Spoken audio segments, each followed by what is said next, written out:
So,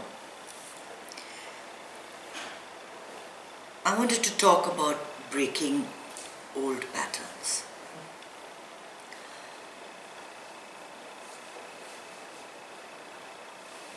We've been in coming back again and again and again in different bodies, in different scenarios, in different settings, in different households, communities, all of that. But there are certain patterns that get absorbed in your body as impressions. And each one of us has got certain mental patterns that we need to break out of. Okay. So, it is possible that in just one moment, you can break all of your past karma and just become enlightened. So the whole theory that, you take a little karma and then the good karma overrides the bad karma and then you're taking rebirths, and that really doesn't make a lot of sense, because it has been known that people, even in prisons, just become enlightened like that. One fine day, everything bottoms out and you get that immediate sense of self and the moment and everything. A single thought can drive you crazy. You think of a life of a person who drinks. And that's your worst case scenario. I want a drink now, is the thought. What happens when that thought comes? When that thought comes, nothing else matters. They will do anything to get that drink, even if it means slapping their children, throwing anyone out of the way, walking through a snowstorm. A single thought can make you completely crazy, can completely distract you from anything else. Now, what do these thoughts, these obsessive patterns that we have, what do? They distract you from getting to your purpose. All of us have got a certain purpose in life. There's some dream that's just waiting to be fulfilled, that's just waiting to come to the surface. But the old patterns, they keep resurfacing.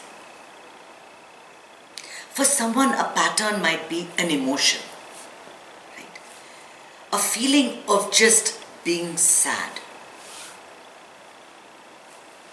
That everything, a photograph, can make you feel sad because you want to be in that time where it happened. Oh, I was very happy then. Oh, you really? It is a habit that you've developed to just go into your emotion completely. The nostalgia, the feeling sad, the feeling of being miserable and sad.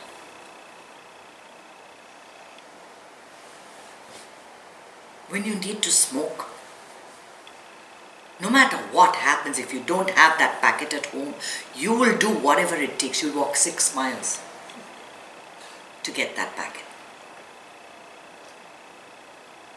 But what happens, at that one point of time, if you just let it go, right? That same thought, I want a cigarette, will keep coming. Okay? It will keep coming. It will come after 1 month, it will come after 6 months, it will come after 1 year, it will come after 5 years, it will come after 10 years. But it will come, and you'll do nothing, and it will pass off. It will go away. That thought won't drive you crazy, won't propel you to doing all kinds of things.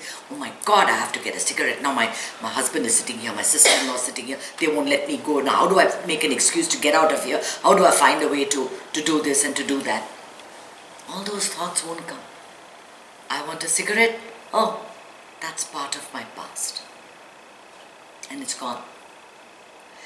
For that to happen, some divine grace has to come into your life. I can tell you 50 times, please stop being mean to me. Stop being mean to people. Stop saying things about people. But until that divine grace comes and you become completely in charge of the words that come out of your mouth, you will not stop it. You try and make someone give up an addiction. Okay, we seem to be only bothered with 3 things: alcohol, drugs and cigarettes. Right? There are so many other addictions. Try to stop them. The more you tell them, the further away they are from it. Because they have to reach a point in their life to break that pattern when something divine comes. And then it's just gone. They become so much in touch with their consciousness, so deeply connected to themselves, that it doesn't make sense to indulge in that activity. Why do people, criminal acts? How does it happen? It's not that people are born thinking, today I will kill 5 people. Some are, but most aren't, right? Most often, it's hunger, it's some desperate situation, and the fact that they have a gun and, they go into a store and something happens and things escalate and the gun goes off.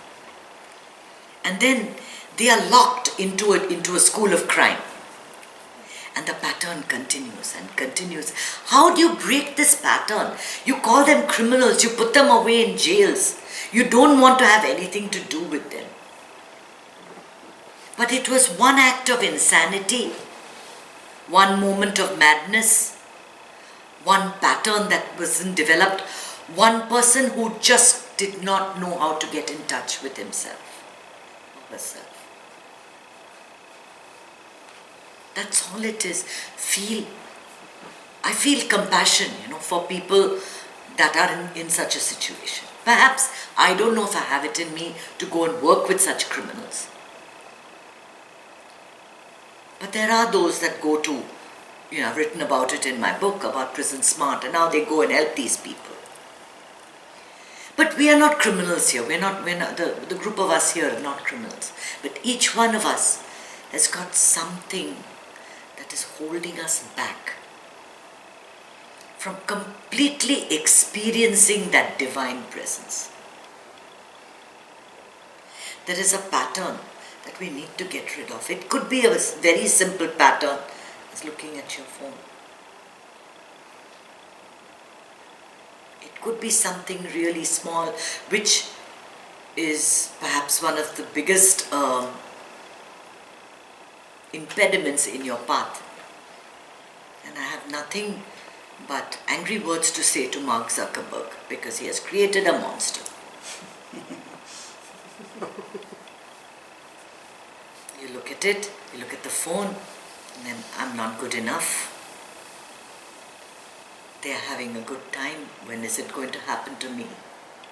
That whole pattern. What does it start with? What is the trigger? It is this. The need to continually communicate. That's the pattern that needs to be broken. To stay a whole day, 24 hours without ever looking at your phone. Right? It's tough. For us it's tough. Can you imagine the future generations? What's going to happen? I fear for them. I fear for them. Because they're drawn, and as they're looking into their phones, life is going by. The love of their life just walked by. But they were like this. They didn't know. The person who was going to buy their company and make the biggest fortune was going by. They were like this, looking at somebody, snooping into somebody's personal life. Life happens now. You have to break those patterns in this life. If you did like a regression, let's say you have an alcohol addiction in this present life, and you did a life regression, and you'll find that in several of your previous lives, you would have had the same pattern. I had interviewed somebody, and he had a serious drinking problem, which is when he got into the art of living and, got rid of everything and got totally into the spiritual realm. But when he did the regression, he found in each and every life was this pattern of escapism, of wanting to drink. And if he didn't break it in this life, it's going to continue. It's a samskara, it's part of the pattern. It's come from somewhere. It has to be broken. It's not your fault. Where does it come from? It comes from the feeling that I am not good enough. If you were good enough, you would never torture yourself with the kind of things you do. With all those thoughts. With all those addictions. Addictions are just the final symbol, right? But where does it come from? It comes from, I don't deserve better. This is all I deserve. This is all that there is for me. That's at the root of everything. You're in a bad relationship. There's fighting every day. Something wrong is happening. You're being made to feel like not good. But something inside you says, I'm not going to leave. I like this relationship. I like telling everyone that I'm being abused. I'm the victim. Examine yourself. Somewhere within you, there's something that enjoys that. You look at people that are abused, women that are abused. They go back to the man again and again and again. Why? Why? This is a pattern. This is something they are encouraging. They don't have the courage, or in this case, the divine grace has not come for them to break the pattern.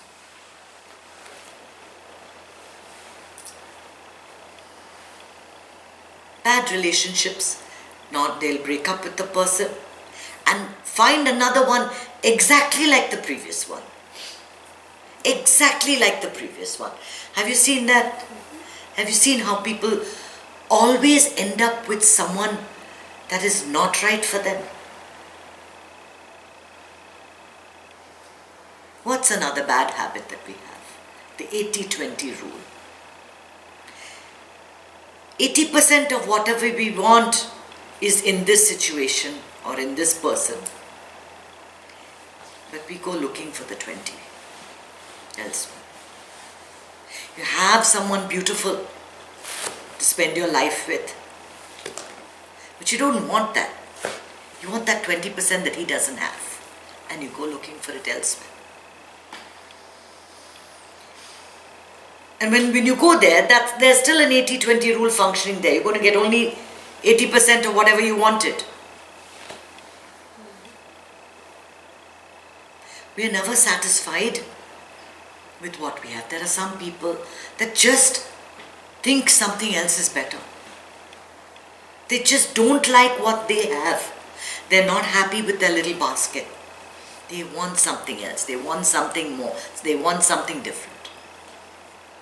These are patterns to be broken.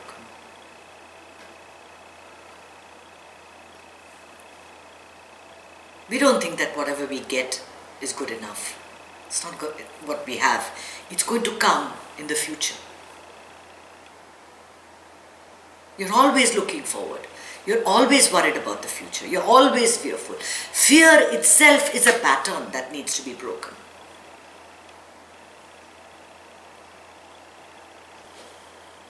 I have people that I know, you say anything about anybody, they take the one bad quality about that person and start talking about it. The one bad thing that is wrong with that person, the 80-20 rule I'm talking about, this is it. Yeah, be careful, she always tells lies. Really? Is that all there is? How you prevent yourself from having meaningful relationships because of your patterns. This suspicion about everybody, that this quality of looking for something that's not right. We have so many patterns that we need to break.